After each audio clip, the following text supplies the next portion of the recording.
We forecast that our income is potentially going to drop by up to 50% this year.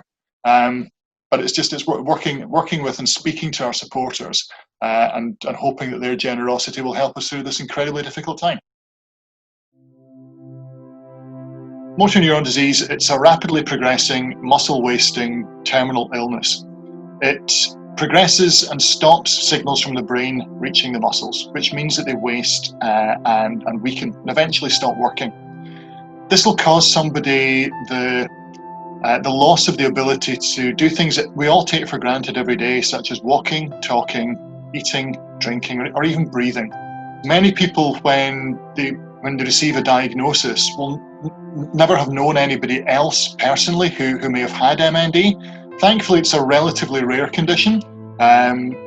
Your lifetime chances of contracting or having MND are only about 1 in 300.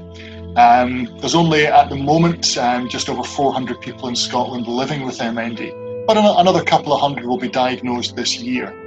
What we aim to do is provide all of the services and support that somebody needs as their condition progresses, and also provide care and support to their family and those close to them as well. We want to reduce that feeling of isolation. That's also particularly important at the moment, obviously, during the pandemic, when I think more and more people are feeling even more isolated than normal.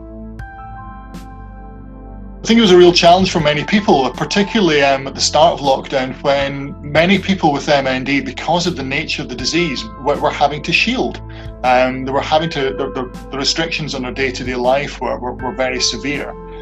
So what we were doing at that stage is we set up keeping in touch calls, so we would phone everybody with MND on a regular basis, make sure that they were able to still receive things like medications, and obviously deal with any problems that level of isolation caused by shielding was posing to them, help them overcome those and be able to get other agencies and other partners involved to make sure that people can live as normal a life as possible while still keeping as safe as possible.